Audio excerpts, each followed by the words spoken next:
ৰজা মৈদাম শাখা লেখিকা সমাৰোহ সমিতিৰ তৃতীয় বৰ্ষপূৰ্তি অনুষ্ঠানত ৰজা মৈদাম শাখাৰ জ্যেষ্ঠ সদস্যা ফুলেশ্বৰী শইকীয়া বাইদেৱে বন্তি প্ৰজ্বলনেৰে অনুষ্ঠানটিৰ শুভাৰম্ভ কৰে।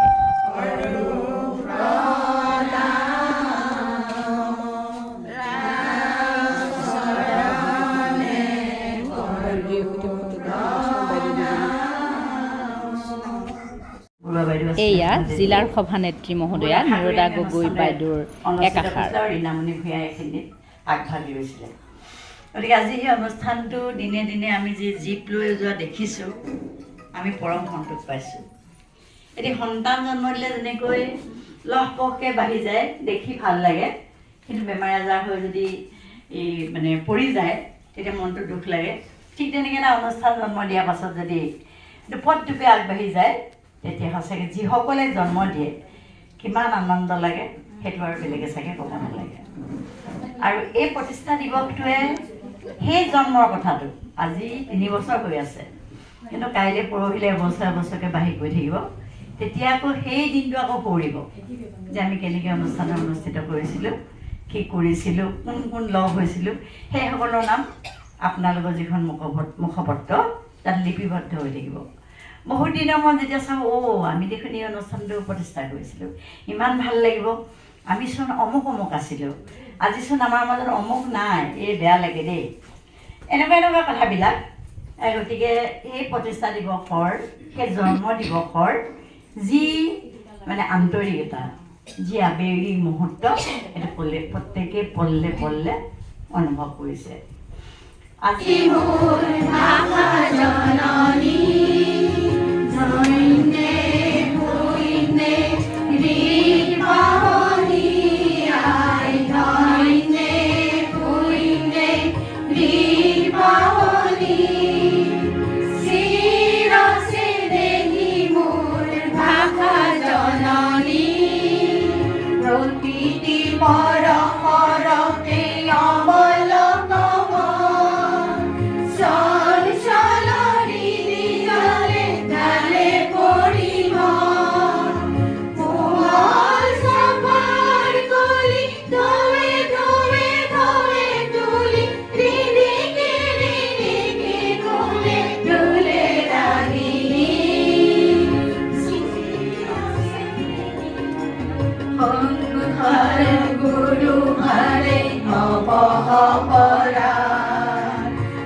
এয়া জিলাৰ সম্পাদিকা শ্ৰদ্ধাৰ গায়ত্ৰী গগৈ বাইদেউৰ একাষাৰ।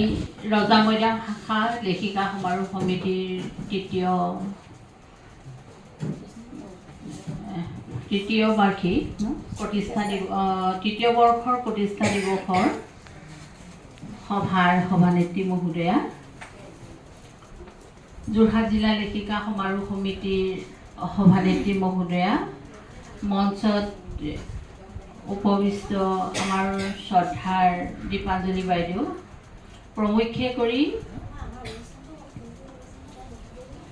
আজিৰ প্ৰতিষ্ঠা দিৱসৰ বন্তি প্ৰজ্বলক শ্ৰদ্ধাৰ বাইদেউ, লগতে থকা মোৰ সন্মুখত থকা জ্যেষ্ঠ বাইদেউসকল, সতীৰ্থসকল, সকলোলৈকে মই আজি আপোনালোকৰ বিশেষ দিনৰ শুভেচ্ছা জনাইছোঁ, অভিনন্দন জনাইছোঁ। যোৰহাট জিলা লেখিকা সমাৰোহ সমিতিয়ে 2021 পৰা 23 বৰ্ষৰ যি কাৰ্যকাল, সেই কাৰ্যকালত মই সম্পাদিকা আছিলোঁ আৰু মোৰ কাৰ্যকালতে 4টা শাখা গঠন হৈছিল আৰু প্ৰথমটোৱে হৈছে ৰজা মৈদাম শাখা।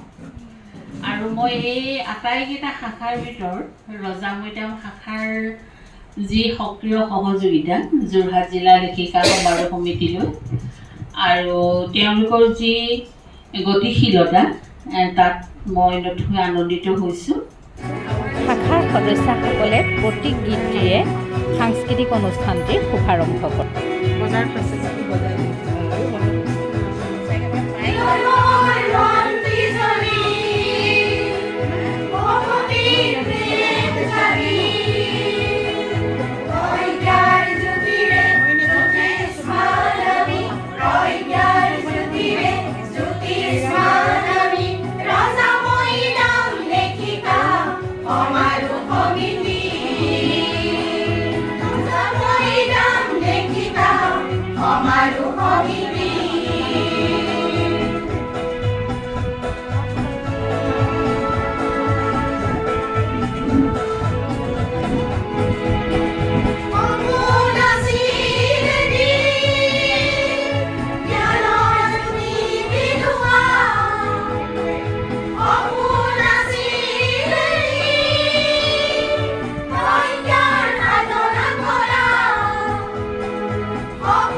এয়া সদস্যসকলৰ এটি দলীয় বৰগীত।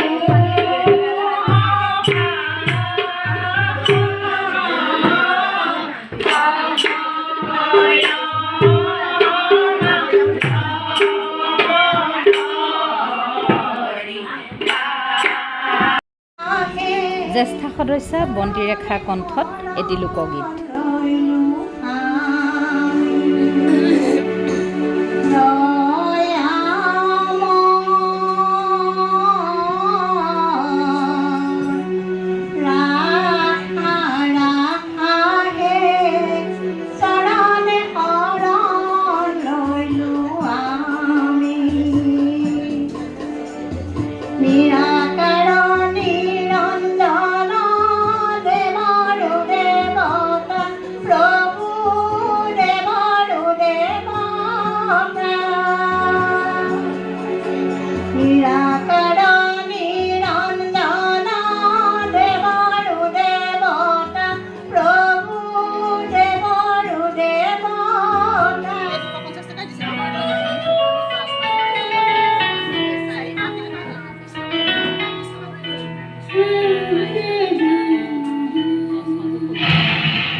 কলি দত্ত।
ৰশ্মি বৰকটকী বৰা।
বহুত বিয়া খালে, বহুত কইনা চালে।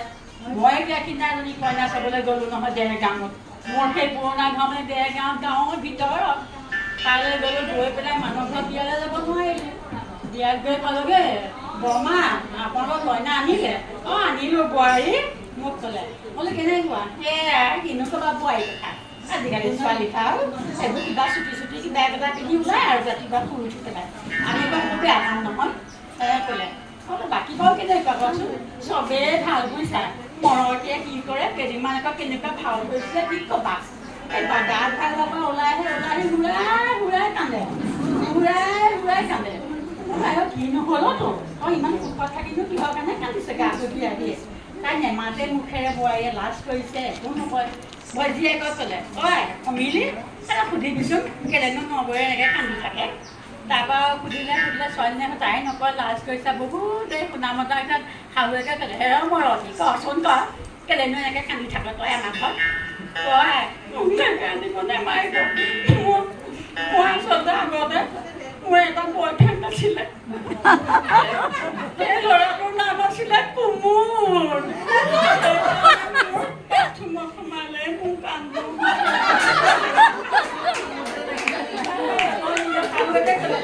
সেইটোনো কি ডাঙৰ কথা আমাকহে চেলেহুৱা কাইঘৰ পোৱাহিয়েকে বোলে সেই তাই হেনো লাইটটো গ'লে মাত্ৰ চিঞৰে আই লাইটটো গ'ল চিঞৰে কেলে চিঞৰে তাইও সেই একেটা বেমাৰী বোলে কি হ'ল বোলে সেই তাইও সেই পেণ্ডিং যে সেনেক এটা আছিলে তাৰ নাম বোলে বিদ্যুৎ আছিলে লাইটটো গ'লে তাই খুন্দা মাৰি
কত কি কথা মোৰ মনতে ফেলে ইমান যে দূৰণি চকুটো আইৰে ঘৰলৈ মনতে পৰে সন্ধিয়া আকাশত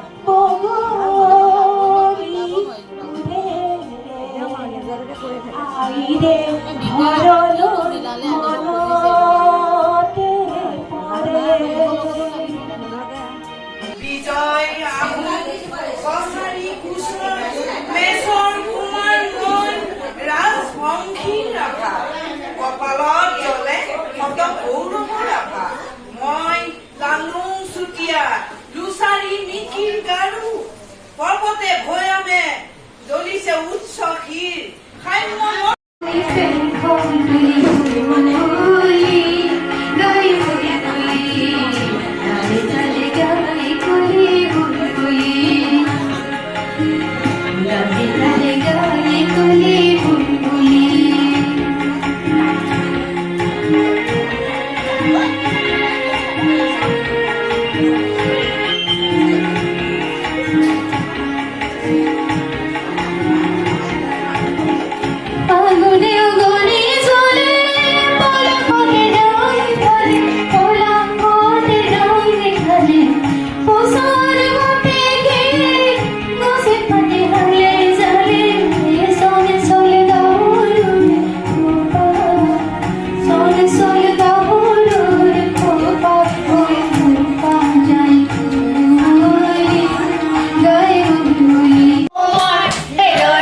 শেষত এটি বিহু নৃত্যৰে অনুষ্ঠানটি সামৰণি পৰে।